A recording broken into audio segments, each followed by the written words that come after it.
Good morning dear students. Class 10th maths में हम probability प्रायिकता पढ़ रहे हैं, जिसका ये लेक्चर नंबर 2 है। लेक्चर नंबर 2 में हम एक्सरसाइज 15.1 का क्वेश्चन नंबर 8 से लेकर क्वेश्चन नंबर 13 तक सॉल्व करेंगे।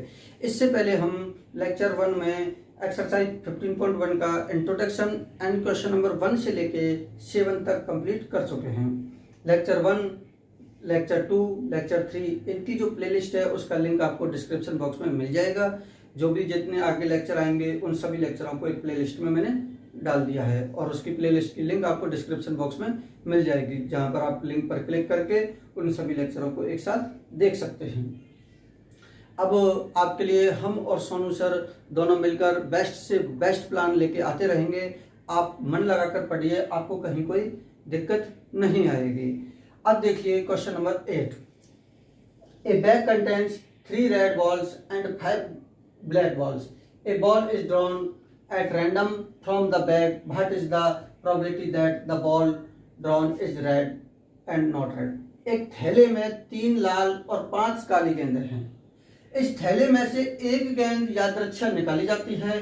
इसकी क्या प्रायिकता है कि गेंद लाल हो, लाल नहीं हो?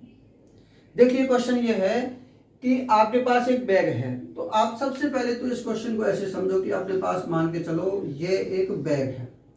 एक बैग बना लो माइंड में। इस बैग में कंटेंट्स 3 रेड बॉल्स। इसमें कितनी रेड बॉल है? 3 हैं। तो मैं रेड को आर से लिख देता हूं। रेड को मैंने किससे लिख दिया? आर से। इसमें मान के चलो 3 रेड बॉल है, तो मैंने 3 आर से लिख दिया। एंड 5 ब्लैक बॉल, और ब्लैक बॉल कितनी है? इसमें 5 है। तो आप 5 ब्लैक बॉल बना लो। ये ब्लैक बॉल हो गई, ये भी ब्लैक बॉल हो गई, ये भी ब्लैक बॉल हो गई, कहीं भी है मान के चलो ये भी ब्लैक बॉल हो गई। सभी का साइज सेम है।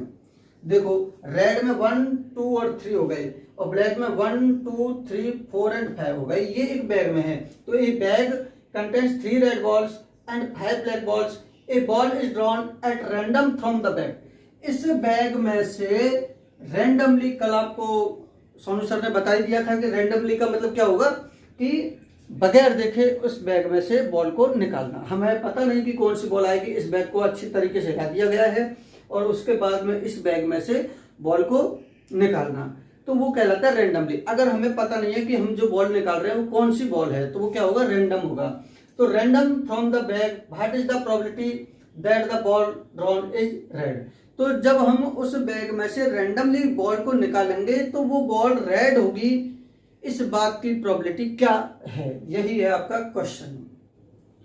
अब देखिए हम इस क्वेश्चन को सॉल्व करते हैं। तो क्वेश्चन में हमसे ये पूछा गया था कि what is the probability that the ball drawn is red, यानी कि जो निकाली गई बॉल है वो रेड है, इस बात की प्रोबेबिलिटी क्या है? तो हमें सबसे पहले फॉर्मूला का पता होना चाहिए, और फॉर्मूला आपको कल बता ही दिया था कि प्रोबेबिलिटी जो होती है वो क्या होती है? Favourable cases upon total cases, यानी कि अनुकूल परिणाम बटे सभी संभव परिणाम। तो हमारे अनुकूल परिणाम क्या होंगे? जो हमारी प्रोबेबिलिटी जिसकी निकालनी चाहते हैं, हम क्या निकालना चाहते हैं? रेड बॉल आने की प्रोबेबिलिटी। तो आप ये बताओ सबसे पहले कि हमारा जो थैला है उसमें रेड बॉल कितनी है? तो आप कहोगे कि सर 3, क्योंकि ऊपर ही लिखा हुआ है कि ए बैग कंटेन 3 रेड बॉल्स। उसमें कितनी बॉल रेड बॉल है? 3 है। तो नंबर ऑफ रेड बॉल्स, लाल गेंदों की संख्या कितनी हो जाएगी? 3 हो जाएगी। एंड आगे क्या कह रहा है कि टोटल बॉल्स कितनी है, कुल गेंदें कितनी हैं? तो 3 तो रेड है और 5 ब्लैक हैं। 3 तो रेड हो गई और 5 ब्लैक हो गई, तो टोटल कितनी हो गई? 8 बॉल हो गई। तो टोटल कितनी बॉलें हो जाएंगी? 8 बॉलें हो जाएंगी। अब हम फॉर्मूला लगा देंगे प्रोबेबिलिटी फॉर रेड के लिए कि favourable cases upon total cases. Favourable cases कितने होंगे हमारे? 3 होंगे। क्यों? क्योंकि हमें रेड की प्रोबेबिलिटी निकालनी है और रेड बॉल कितनी हमारे पास? 3 है, इसलिए 3 हो जाएगा फेवरेबल केसेज। और टोटल केसेज, टोटल गेंदें कितनी हमारे पास? 8 हैं, तो 3/8 इसका आंसर हो जाएगा। प्रोबेबिलिटी इस पूरी 10th क्लास की बुक की सबसे इजी चैप्टर है। अब देखिए हमें सेकंड पार्ट में क्या कहा गया है कि नॉट रेड। अब आप लोग जानते ही हो सेकंड पार्ट के लिए एक फॉर्मूला कल भी बताया था सर ने कि probability for red plus probability for not red, not red, यानी कि किसी इवेंट के होने की प्रोबेबिलिटी और न होने की प्रोबेबिलिटी, उन दोनों का जो सम है वो कितना होता है? 1 होता है। यानी कि probability for red plus probability for not red. इनका जो सम है वो कितना हो जाएगा, 1 हो जाएगा। अब हमें निकालना क्या है कि प्रोबेबिलिटी फॉर नॉट रेड और प्रोबेबिलिटी फॉर नॉट रेड निकालना है। तो प्रोबेबिलिटी फॉर रेड की वैल्यू हमारे पास है कितनी है, पहले वाले पार्ट से 3/8, तो हम 3/8 लिख देंगे इस जगह पे, प्लस ये probability for not red as it is चल जाएगा, नॉट रेड और इज इक्वल टू कितना जाएगा, 1 आ जाएगा। अब हम इस क्वेश्चन को आगे सॉल्व कर लेते हैं। देखो इधर की साइड में ये जो 3/8 है इसको हम राइट साइड में ले जाएंगे, लेफ्ट साइड से। तो देखिए probability for not red is equal to कितना हो जाएगा, ये क्या है, 1 है, और ये जो 3/8 है ये इधर आएगा तो किसका हो जाएगा, माइनस का हो जाएगा, माइनस का 3/8। यहाँ से 8 एलसीएम आ जाएगा और 8 एलसीएम आ जाएगा तो यहाँ पर हम 1/1 मान लेंगे, तो ये कितना आ जाएगा, 8 बन जा 8 हो जाएगा, माइनस ये कितना है 3 है तो 3 आ जाएगा, 8 - 3 कितने होते हैं 5, तो कितना बच जाएगा 5/8। तो आप देख सकते हो कि रेड बॉल नए आने की प्रोबेबिलिटी कितनी होगी, 5/8। आप अब देखिए क्वेश्चन नंबर 9। क्वेश्चन नंबर 9 में क्या है कि एक बॉक्स है आपके पास, उस बॉक्स में 5 तो रेड मार्बल्स हैं यानी कि लाल कंचे हैं, 8 व्हाइट मार्बल्स हैं यानी कि 8 क्या हैं, सफेद कंचे हैं, और 4 क्या हैं, ग्रीन मार्बल्स हैं यानी कि 4 क्या हैं, हरे कंचे हैं। अब आपसे पूछा है कि इस बॉक्स में से एक जो मार्बल्स है या कंचा है वो निकाला जाता है रैंडमली, तो वो जो निकाला गया कंचा है या मार्बल्स है वो रेड होगा, इस बात की क्या प्रोबेबिलिटी है, और व्हाइट होगा, सफेद होगा, इस बात की क्या प्रोबेबिलिटी है, और वो ग्रीन नहीं होगा, इस बात की क्या प्रोबेबिलिटी है। तो देखो हमारे पास जो बॉक्स है उसमें से कितने रेड मार्बल्स है, मान के लो उसमें 5 तो क्या है, रेड मार्बल्स हैं, और 8 क्या है, व्हाइट मार्बल्स हैं, और 4 क्या है, ग्रीन मार्बल्स है। और इस जो बॉक्स है उसको अच्छी तरीके से हिला दिया गया है। बचपन में हम खूब खेला करते थे कि हमारे पास जब कंचे हो जाया करते थे तब उनको जेब में रखते या हाथ में लेते और ऐसे ऐसे बजा बजा के और ऐसे खूब खेलते थे। और आप भी खूब खेले होंगे, जो बच्चे ग्रामीण एरिया से होंगे वो भी खूब खेले होंगे। हम तो हमारे टाइम में ये कंचे बहुत खेले हैं। अब देखिए इन कंचों को जब पूरी तरीके से हिला दिया जाता है और फिर उनमें से बिना देखे एक कंचा निकाला जाता है तो वो कंचा रेड होगा, इस बात की क्या प्रोबेबिलिटी है। तो देखिए सॉल्यूशन में पहले हम सबसे पहले ये देखते हैं कि रेड मार्बल्स कितने हैं। तो देखो फर्स्ट में क्या है, रेड मार्बल्स कितने हैं, कि लाल कंचे कितने हैं, लाल कंचे कितने हैं आपके 5, कितने हैं 5। तो हमने लिख दिया रेड मार्बल्स कितने हो गए, 5 हो गए। अब देखिएगा टोटल मार्बल्स कितने हैं, अब हमें किसकी जरूरत पड़ेगी, टोटल मार्बल्स की। तो हम क्या करते हैं, टोटल मार्बल्स और लिख लेते हैं, टोटल मार्बल्स यानी कि कुल कंचे कितने हैं, मुझे ये बताओ जल्दी से, सबको जोड़ लेते हैं। जैसे किसी की मेरे पास अगर मान के लो 5 तो रेड है, 8 व्हाइट है, 4 ग्रीन है, तो 8 और 5 13, 13 और 4 17, तो टोटल मेरे पास कितने कंचे हो गए, 17। अब मैं इसको टारगेट बनाया करता था जब मेरे पास 17 हो जाते थे कि अब ये 20 कैसे हो। जब 20 हो जाते हैं तो फिर मैं कोशिश करता कि अब ये 30 कैसे हो। जब 30 हो जाते थे तो 100। हमें निकालनी है प्रोबेबिलिटी किसकी, रेड की, किसकी, रेड की। तो प्रोबेबिलिटी फॉर रेड की प्रोबेबिलिटी निकालने के लिए हमें क्या लगाना पड़ेगा, फॉर्मूला। और फॉर्मूला क्या हो जाएगा, favourable cases upon total cases. अब मैं शॉर्टकट में लिख रहा हूं, आप पूरा लिख लेना, favourable cases upon total cases. Favourable cases कितने हैं अपने पास, 5 है, और टोटल केसेज कितने हैं अपने पास, 17 है। हम थोड़ा स्पीड से करेंगे। यहाँ से सेकंड पार्ट है, सेकंड पार्ट में क्या है, व्हाइट, तो आप लोग लिखोगे व्हाइट बॉल्स कितने हैं, आप मुझे जल्दी से बताओ, 8। तो हमें क्या निकालनी है, प्रोबेबिलिटी फॉर व्हाइट के लिए। तो फॉर्मूला हो जाएगा favourable cases upon total cases. Favourable cases कितने हैं, 8, अपॉन टोटल केसेज कितने हैं, 17। तो इस तरीके से ये आपका सेकंड वाला पार्ट हो जाएगा। अब देखिए हम थर्ड वाले पार्ट को सॉल्व करते हैं। थर्ड वाला पार्ट क्या कह रहा है, नॉट ग्रीन। तो सबसे पहले हमें ग्रीन की प्रोबेबिलिटी निकालनी पड़ेगी, फिर हम फॉर्मूला लगाएंगे नॉट ग्रीन वाला। तो देखिए कैसे, सबसे पहले ग्रीन लिखो, ग्रीन कितने हैं इसमें, हरे कितने हैं इसमें, टोटल 4 हैं। तो प्रोबेबिलिटी फॉर ग्रीन की क्या आ जाएगी, 4 अपॉन, ये तो 4 तो फेवरेबल केसेज हो गया, और टोटल केसेज कितने हो गए, 17। तो 4 अपॉन क्या हो जाएगा, 17 हो जाएगा। आपको तो प्रॉपर वे में लिख लेना फॉर्मूला लगा के, और 4 अपॉन 17 यानी favourable cases upon total cases. अब वी नो दैट हम जानते हैं इस बात को कि probability for green plus probability for not green, not green इसी वजह से कितना होगा 1 हो जाएगा। ये बात तो आप जानते हो कि probability plus green plus probability for not green इसी वजह से क्या हो जाएगा 1 हो जाएगा।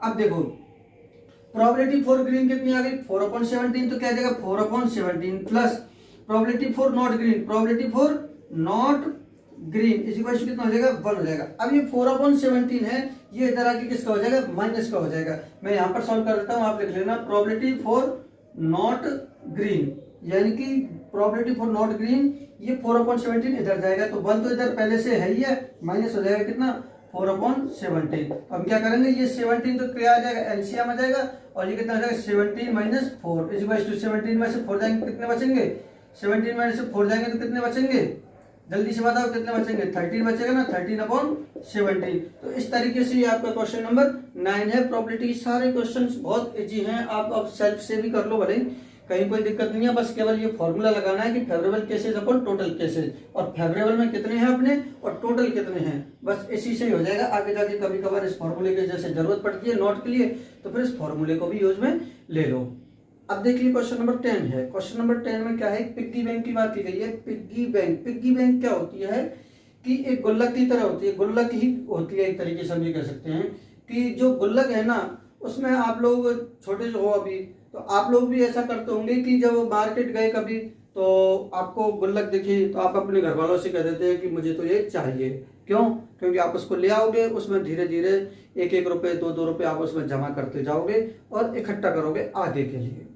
ऐसे ही एक पिग्गी बैंक में ये जो पैसे जमा किए गए हैं, जैसे कितने हैं कि 50 पैसे के कितने कॉइन्स हैं, 50 पैसे वाले कॉइन्स 100, RS 1 रुपए वाले कॉइन्स कितने हैं 50 हैं, RS 2 रुपए वाले कॉइन्स कितने हैं उसमें 20 हैं, और RS 5 रुपीज वाले कॉइन्स कितने हैं 10। ये काम मैंने भी किया है अपने बचपन में, मेरे पास भी गुल्लक हुआ करती थी और उसमें मैं 1 रुपए 2 रुपए और हमारे टाइम पे तो 25 पैसे भी चला करते थे, तो मैं 25 पैसे को भी जमा करता था उसमें, 50 पैसे को भी जमा करता था, 1 रुपए को भी जमा करता था, 2 का 5 का 10 का 100 का सब जमा करता था मैं।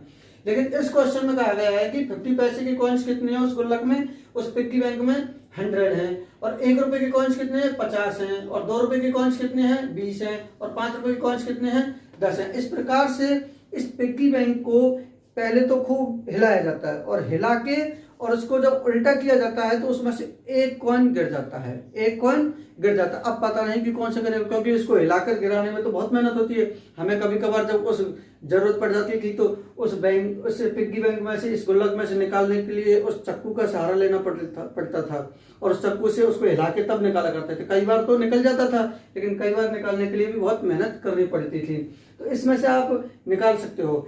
अब जब इसको हिलाकर जब निकाला जाता है तो वो जो निकलने वाला कॉइन है वो विल बी एक 50 पैसे कॉइन, वो 50 पैसे का कॉइन होगा। इस बात की क्या प्रोबेबिलिटी आपको ये बतानी है, और ये बताना है कि will not be A RS 5 coin, कि वो 5 रुपए का कॉइन नहीं होगा। तो इनको निकालने के लिए सबसे पहले तो हम इसके फेवरेबल केसेस निकाल लेते हैं और टोटल केसेस निकाल लेते हैं। तो देखो फर्स्ट में किसके लिए विल बी ए 50 पैसे कॉइन, तो नंबर ऑफ 50 पैसे कॉइन्स, नंबर ऑफ 50 पैसे कॉइन्स। तो मुझे ये बताओ कि इसमें 50 पैसे के टोटल कितने कॉइन्स हैं, तो आप देखोगे यहाँ पर कितने हैं 100 है, तो टोटल कितने हो जाएंगे 100 हो जाएंगे 50 पैसे के। और देखिए अब क्या है, हमें टोटल केसेस चाहिए तो हम निकाल लेते हैं टोटल केसेस, यानी कि टोटल कॉइन्स। क्या निकाल लेते हैं हम टोटल कॉइन्स, क्या निकालेंगे हम टोटल कॉइन्स। तो टोटल कॉइन्स कितने हो जाएंगे 100 प्लस 50 प्लस 20 प्लस 10, यानी कि 100 प्लस 50 प्लस 20 प्लस 10, इन सबको ऐड करेंगे तो 10 एंड 20 कितने हो जाएंगे 30, और 30 और 50 कितने हो जाएंगे 80 एंड 100 180, तो टोटल कितने हो जाएंगे 180। अब हम क्या निकाल लेते हैं प्रोबेबिलिटी फॉर 50 पैसे कॉइन, जिसकी प्रोबेबिलिटी निकाल रहे हो उसी को डाल दो उसमें, प्रोबेबिलिटी फॉर 50 पैसे कॉइन, यानी कि इसकी प्रोबेबिलिटी क्या होगी कि जो 50 पैसे का सिक्का आ जाए। तो उसके लिए हमारे पास टोटल कितने कॉइन्स हैं, उसके 100 कितने हैं 100, तो ऊपर तो कितना आ जाएगा फेवरेबल केसेस, अपन नीचे क्या आ जाएगा टोटल केसेस। आप पूरा लिख लेना, फेवरेबल केसेस कितने हैं आपके पास 100 है, और टोटल केसेस कितने 180 हैं। इसको 10 से डिवाइड करोगे तो ये 10 टाइम्स, 10 से डिवाइड करोगे तो 18 टाइम्स, या एक तरीके से कह सकते हो कि 0 से 0 कैंसिल हो गए। ये कितना होगा 10/18, इसको भी 2 से डिवाइड कर दो, 2 से कितना आ जाएगा 5 और 2 से कितना आ जाएगा 9, तो हमारा आंसर कितना हो जाएगा फर्स्ट का 5/9 9 हो जाएगा। अब हमें क्या निकालना है, सेकंड पार्ट। देखिएगा सेकंड पार्ट में क्या कहा गया है कि 5 रुपए का कॉइन ना हो, नॉट, यानी 5 रुपए का कॉइन नहीं होगा। तो सबसे पहले 5 रुपए का कॉइन होगा, उसकी क्या प्रोबेबिलिटी है, फिर हम नॉट की निकाल लेंगे, क्योंकि आपको पता है कि दोनों का सम कितना होता है, 1 होता है। तो सबसे पहले तो आप 5 रुपए का होगा यानी कि इसकी प्रोबेबिलिटी निकालो। तो नंबर ऑफ 5 रुपीज कॉइन, ये कितने हैं, 5 रुपीज के कॉइन कितने हैं, 10। हिंदी में भी लिख लोगे आप 5 रुपए के सिक्कों की संख्या, यहाँ पर लिख लोगे आप 50 पैसे के सिक्कों की संख्या। और टोटल कॉइन्स तो हमारा ऊपर लिखा हुआ ही है। अब हम निकालेंगे प्रोबेबिलिटी ऑफ 5 रुपीज कॉइन। क्या निकालेंगे हम, 5 रुपीज कॉइन, यानी कि 5 रुपए का कॉइन होगा। इसके लिए वही फेवरेबल केसेस तो ऊपर आ जाएगा और टोटल केसेस कहाँ जाएगा, नीचे आ जाएगा। और फेवरेबल केसेस कितने आ रहे हैं अपने, 10 आ रहे हैं, क्योंकि कितने हैं, 10 है। अपॉन टोटल केसेस कितने अपने पास, 180। एक ही बार निकाल लिया हमने टोटल कॉइन्स 180, तो ये कितना आ जाएगा, 1/18। तो इस तरीके से हमारे पास ये आ गया कि प्रोबेबिलिटी फॉर 5 रुपीज कॉइन कितनी आ गई, 1/18 आ गई। अब आप लोग एक बात जानते ही हो कि probability for 5 rupees coin plus probability for not 5 rupees coin, यानी कि 5 रुपए का कॉइन होगा और नहीं होगा, इसकी प्रायिकता का सम कितना होता है, इसकी प्रोबेबिलिटी का सम कितना होता है, 1 होता है। और प्रोबेबिलिटी फॉर 5 रुपीज कॉइन कितना आ गया हमारा, 1/18।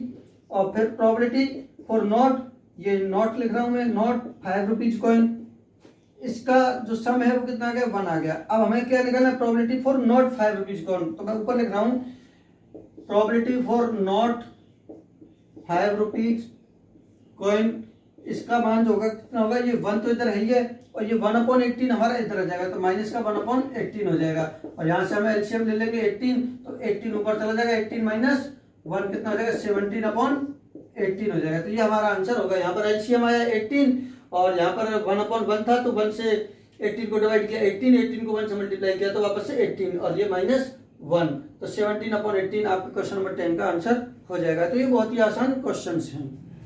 अब देखिए क्वेश्चन नंबर 11। क्वेश्चन नंबर 11 में क्या है कि गोपी नाम का एक व्यक्ति है, उसके पास एक एक्वेरियम है यानी कि जल जीव कुंड है, वो उसमें मछलियों का वृद्धि करना चाहता है, वहां पर मछलियां रखना चाहता है वो। तो मछलियां रखने के लिए वो मार्केट में गया और मार्केट से मछली लेने के लिए गया, तो उसने एक दुकान पर जाकर देखा कि एक दुकानदार है, उस दुकानदार के पास एक टंकी में 5 तो मेल फिश हैं और 8 फीमेल फिश हैं, यानी कि ये दुकानदार के पास एक टंकी में 5 तो मेल फिश हैं यानी कि नर मछली और 8 क्या है, मादा मछली हैं। अब उस क्वेश्चन में ये पूछा गया है कि जब वो जो क्या नाम है उसका, गोपी उससे कहता है कि भाई आप हमें मछली दे दो एक, तो जो दुकानदार है उस टंकी में से बिना देखे एक मछली निकालने की कोशिश करता है, बिना देखे एक मछली यानी कि रैंडमली एक मछली निकालता है। तो जो दुकानदार के द्वारा निकाली गई मछली है वो मेल फिश होगी, नर मछली होगी, इस बात की क्या प्रायिकता है। तो आपके लिए क्वेश्चन बहुत ईजी है। अगर ये टंकी में टोटल 13 मछली हैं, उनमें से 5 तो क्या है, मेल हैं और 8 क्या है, फीमेल फिश हैं। अब टोटल कितनी हो गई, 13, 5 मेल हो गई और 8 फीमेल फिश हो गई। अब वो जब दुकानदार उसमें साथ देगा, एक मछली आएगी तो उसकी प्रोबेबिलिटी मेल के लिए कितनी होगी, मेल फिश के लिए, तो मेल के फेवरेबल आउटकम्स कितने हो गए, 5 और टोटल कितने हो गए, 13। तो कितना आ जाएगा, मेल कितने हो गए, 5 और टोटल कितने हो गए, 13। तो प्रोबेबिलिटी फॉर मेल फिश कितना आ जाएगा, 5/13। तो आप लोग आई होप इस क्वेश्चन को भी कर लोगे, बहुत ही आसान है। अब देखिए क्वेश्चन नंबर 12।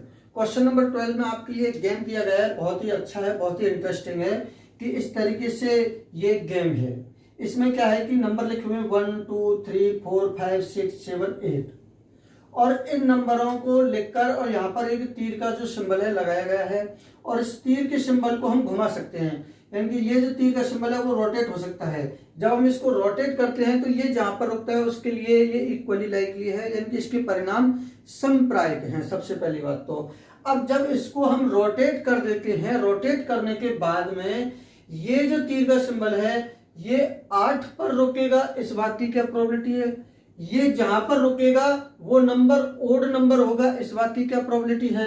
विषम संख्या होगा, इस बात की क्या प्रोबेबिलिटी है। इस तीर को घुमाने के बाद में ए नंबर ग्रेटर देन 2 यानी कि 2 से बड़ी संख्या आ जाएगी, इस बात की क्या प्रोबेबिलिटी है।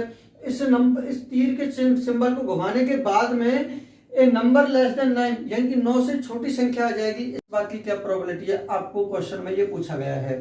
तो देखिए इसका जो सबसे पहला पार्ट है उसमें क्या कहा गया है कि 8, तो फेवरेबल आउटकम्स 8 के लिए फेवरेबल आउटकम्स कितने होंगे, आप ये बताओ कि इसमें 8 कितनी बार आया है, 1 आया है, तो 8 के लिए फेवरेबल आउटकम्स कितने हो गए, 1 हो गए, कितने हो गए, प्रोबेबिलिटी फॉर 8 आने के लिए प्रोबेबिलिटी क्या हो जाएगी, 8 आने के अनुकूल परिणामों की संख्या, यानी कि फेवरेबल केसेस कितने हो गए, 1 हो गए, क्योंकि 8 1 टाइम्स है, तो टोटल यहाँ पर कितना आ जाएगा, फेवरेबल केसेस 1, टोटल केसेस कितने हैं 1 2 3 4 5 6 7 और 8, तो टोटल कितने हो जाएंगे 8 हो जाएंगे। अब कई बच्चे क्या करेंगे कि प्रोबेबिलिटी 8 की निकालनी है तो यहाँ पर भी 8 लिख देंगे, यहाँ पर भी 8 लिख देंगे, 8 से 8 कैंसिल हो जाएगा 1, ऐसा नहीं होगा।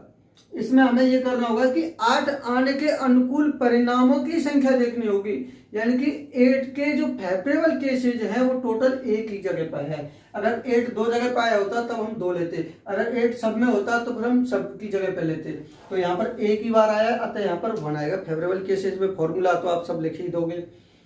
अगला नंबर क्या है, अगला सेकंड क्या है, सेकंड में पूछा है हमें कि an odd number, probability for odd number, probability निकालनी किसके लिए, हमने ओड के लिए निकालनी है। तो आप मुझे बताओ कि इसमें ओड नंबर कितने हैं, ओड नंबर कितने हैं, 1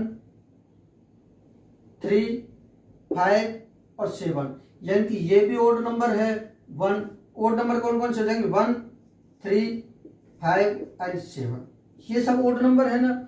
ये टोटल संख्याएं कितनी हो गई, टोटल कितने प्लेस हो गए इनके, 4 ही तो प्लेस हुए, कितने टोटल कितने प्लेसेस हो गए 4, इसका मतलब फेवरेबल केसेस कितने हो गए 4 हो गए, तो फेवरेबल केसेस तो कितने हो जाएंगे, favourable cases upon total cases, formula आपको हर जगह पे लिखना है।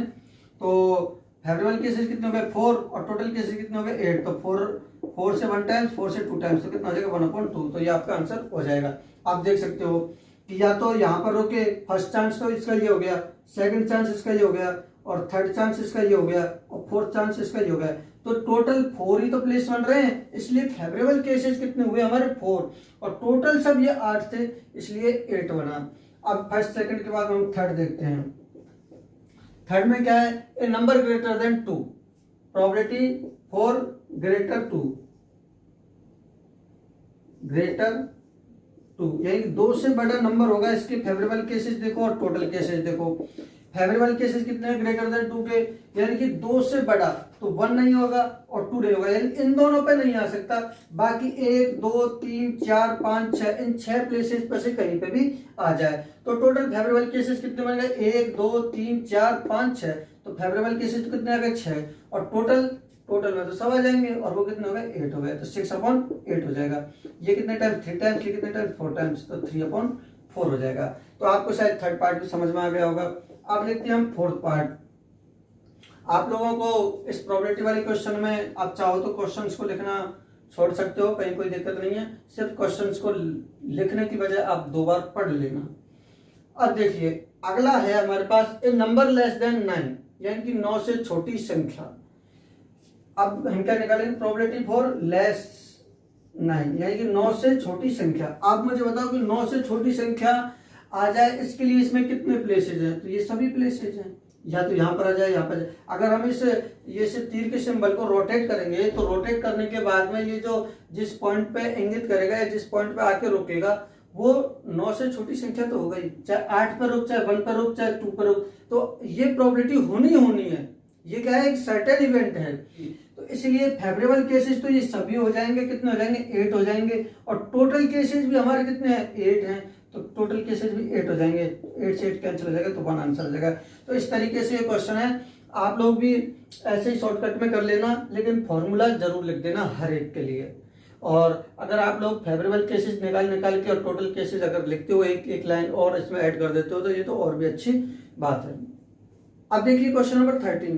क्वेश्चन नंबर 13 क्या है कि आपके पास एक डाइस है, और इस डाइस को जैसे ही आप थ्रो करते हो उसके बाद में एक प्राइम नंबर आ जाएगा, यानी कि एक अभाज्य संख्या आ जाएगी। इस बात की क्या प्रोबेबिलिटी है, एक नंबर लाइन बिटवीन 2 and 6, 2 और 6 के बीच की एक संख्या है, इस बात की क्या प्रोबेबिलिटी है। एन ओड नंबर, एक विषम संख्या आ जाए, इस बात की क्या प्रोबेबिलिटी है। तो देखिएगा ये डाइस है, इस डाइस पर कितने नंबर होते हैं, 1 से लेकर 6 तक नंबर होते हैं, आपको पता ही है 1 2 3 4 5 एंड 6 नंबर्स होते हैं। अब उसने फर्स्ट क्वेश्चन में पूछा है कि ये प्राइम नंबर्स, अभाज्य संख्या, प्राइम नंबर्स के फेवरेबल आउटकम्स कौन कौन से होंगे ये बताओ। प्राइम नंबर्स कौन कौन से, इसमें से 2 है, 3 है एंड 5 है, तो 2, 3 एंड 5 हो गए। टोटल केसेस कितने हैं, डाइस पर कितने फेसेस है, टोटल 6। तो टोटल कितने नंबर्स आ सकते हैं, 6 में से कोई सा एक आ सकता है, तो टोटल केसेस कितने हो जाएंगे, 6 हो जाएंगे। अब हम प्रोबेबिलिटी निकालेंगे, प्रोबेबिलिटी फॉर प्राइम नंबर्स के लिए। किसके लिए निकाल रहे हैं, प्राइम नंबर्स के लिए, प्राइम नंबर्स के लिए। तो प्रोबेबिलिटी फॉर प्राइम नंबर्स के लिए हम निकालेंगे, तो सबसे पहले तो हमें फॉर्मूला लिखना होगा, favourable cases upon total cases. हमारे जो फेवरेबल केसेस कितने हैं, यानी कि फेवरेबल केसेस किसके होंगे, प्राइम नंबर्स के। और प्राइम नंबर्स कितने आ सकते हैं, या तो मतलब 2 आ जाए, या 3 आ जाए, या 5 आ जाए। तो 2, 3 और 5 टोटल कितने केसेस बने, 3 केसेस बने, 1, 2 एंड 3। और हमारे पास टोटल कितने परिणाम है, टोटल कितने रिजल्ट है, टोटल कितने केसेस हैं, 6। तो 3/6 हो जाएगा। कितना आंसर हो जाएगा हमारा, 1/2 हो जाएगा, क्योंकि 3 से 1 टाइम्स, ये 3 से 2 टाइम्स, 1/2 हो जाएगा। अब देखिए इसी प्रकार से सेकंड पार्ट है। सेकंड पार्ट में ए नंबर लाइन बिटवीन 2 एंड 6, 2 और 6 के बीच की संख्या है, बिटवीन 2 एंड 6, 2 और 6 के बीच की संख्याएं कौन कौन सी हैं, तो 2 और 6 के बीच में, यानी कि ये जो 2 है और ये 6 है, इसके बीच में कौन कौन से आ रहे हैं, 3, 4 और 5, तो क्या हो जाएंगे, 3, 4 एंड 5 हो जाएगा। तो फिर प्रोबेबिलिटी निकालेंगे, 2 बिटवीन 2 एंड 6 की, बिटवीन 2 एंड 6, 2 और 6 के बिटवीन नंबर्स आने की प्रोबेबिलिटी क्या होगी, देखो तो टोटल केसेस कितने हमारे पास, 1, 2 एंड 3, तो 3 हो जाएगा। और 2 एंड 6 के बिटवीन तो टोटल कितने केसेस हैं, 3 हैं। और टोटल केसेस कितने हैं हमारे पास, सब मिला जुला के वो कितने हमारे पास, 6 हैं। तो इन 6 में से कोई से 3 आने की प्रोबेबिलिटी क्या होगी, फिर 1 और ये 2 टाइम्स, 1/2 हो जाएगा। तो इस तरीके से ये हमारा सेकंड पार्ट हो जाएगा। अब हम करते हैं थर्ड पार्ट को भी सॉल्व। अब देखिए and odd numbers, odd numbers का मतलब क्या है, विषम संख्या आने के अनुकूल परिणाम। और विषम संख्याएं कौन कौन सी है, इनमें से आप जल्दी से मुझे देख के बताओ। तो एक तो विषम संख्या ये आ जाए, या फिर ये आ जाए, फिर या ये आ जाए, यानी विषम संख्या 1 होगी, या 3 होगी, या 5 होगी। यानी कि ओड नंबर्स क्या हो गए, 1 हो गए, 3 हो गए और 5 हो गए। आ गई होगी बात समझ में। अब 1, 3, 5, तो हमें क्या निकालनी है, प्रोबेबिलिटी फॉर ओड नंबर्स की, ओड नंबर्स की। प्रोबेबिलिटी फॉर ओड नंबर्स की क्या होगी, टोटल रिजल्ट कितने हमारे पास, 1, 2 एंड 3, तो टोटल तो 3 रिजल्ट हो गए। और ओड नंबर के अनुकूल परिणाम कितने हो गए, टोटल 3 हो गए। और सब मिला के कितने हैं, 1, 2, 3, 4, 5 एंड 6, तो सब मिला के कितने 6 हो गए। तो हम ऊपर तो लिखते हैं कि हमारे जो इवेंट है उसके अनुकूल कितने परिणाम हैं, यानी कि इवेंट के फेवरेबल केसेस कितने हैं, तो वो तो हो गए 3। और नीचे लिखते हैं हम सबको मिला के कि सब कुल मिलाकर कितने हैं, वो कितने हो गए, 6 हो गए। और 3 से ये कैंसिल हो जाएगा 1 टाइम्स, और ये कितना हो जाएगा 2 टाइम्स, तो 1/2 आ जाएगा। हमने ये देखा कि प्राइम नंबर्स की प्रोबेबिलिटी कितनी आई, 1/2 आई। 2 एंड 6 की प्रोबेबिलिटी भी कितनी आई, 1/2 आई। और एंड ओड नंबर की प्रोबेबिलिटी भी कितनी आई, 1/2 आई। सबकी प्रोबेबिलिटी 1/2 आई। इसका मतलब सबके चांसेस क्या है, 50-50% है। अब हम एक ट्रायल लेते हैं, मेरे पास एक डाइस भी है, मैं इसको मतलब थ्रो भी करता हूं, और हम देखेंगे कि रिजल्ट क्या आएगा, किस किस की प्रोबेबिलिटी के अकॉर्डिंग आ जाएगा। तो अब देखिए, अब मैं इसको ऊपर उछाल रहा हूं, और ये मैंने हाथ में ले लिया। अब जो आपकी तरफ फेसेज आएगा ना, मैं उसी को ही मानूंगा। देखो अब जो आपको दिखा रहा हूं ना, वो मैंने भी नहीं देखा है कौन सा है, ये कितना आ रहा है आपको दिख रहा होगा। अब मैं भी देखता हूँ 3, क्या है मेरा रिजल्ट, ये 3 आया। तो देखो ये किस किस की प्रोबेबिलिटी के अकॉर्डिंग आ गया, 3 प्राइम नंबर्स के अकॉर्डिंग, क्योंकि प्रोबेबिलिटी कितनी आ रही थी, 1/2, तो ये इसके अकॉर्डिंग भी आ गया। और ए नंबर लाइन बिटवीन 2 एंड 6, तो इसको भी ये सेटिस्फाई कर गया, इसको भी ये सेटिस्फाई कर गया, क्योंकि 3 आ गया तो 2 एंड 6 के बिटवीन भी आ गया। एंड ओड नंबर, और ओड नंबर के अकॉर्डिंग भी आ गया। ओड नंबर क्या आता है, 3 ओड नंबर ही होता है, तो ओड नंबर के अकॉर्डिंग आ गया। क्योंकि हर एक में ज्यादातर जो ओड और प्राइम नंबर्स है ना, वो ज्यादातर नंबर्स मिल रहे थे, इसलिए सबके अकॉर्डिंग आ गया। मैं एक बार और टॉस करता हूं, देखो इस केस में 3 आया, 3 सबके लिए सेटिस्फाई हो गया, सबके लिए। चलो एक बार और करते हैं, कोई दूसरा नंबर आता है उसके लिए ट्राई करते हैं। अब देखिए अब कितना आ रहा है, 4 आ रहा है। अब क्या आया, 4 आ रहा है। क्या आ रहा है, 4। तो देखिए 4 के लिए एक अभाज्य संख्या वाला नहीं हुआ, और 2 एंड 6 का हो गया, और एंड ओड नंबर्स इसके लिए नहीं हुआ। तो ये जो 4 है ना, वो फर्स्ट के लिए नहीं हुआ, सेकंड के लिए हो गया, और थर्ड के लिए नहीं हुआ। तो ऐसा कोई जरूरी नहीं है कि मतलब वो हर एक में ही सेटिस्फाई हो जाए। हम कह सकते हैं कि 50-50 चांसेस बनते हैं हर किसी के। तो आई होप सभी बच्चों को ये क्वेश्चन समझ में आ गया होगा। आगे के क्वेश्चंस आप लोग सेल्फ ट्राई करोगे और मैं आपको एक क्वेश्चंस और दे देता हूं कि इसमें से ही क्वेश्चंस बनाना होगा मुझे कि अगर वो जो इवन नंबर आ जाए, क्या नंबर आ जाए, इवन नंबर आ जाए, इस बात के लिए प्रोबेबिलिटी क्या होगी, कमेंट बॉक्स में टाइप करके बताना है कि सिर्फ इवन नंबर की प्रोबेबिलिटी ये होगी कमेंट बॉक्स में। धन्यवाद बच्चों, आगे मिलते हैं हम अगले लेक्चर।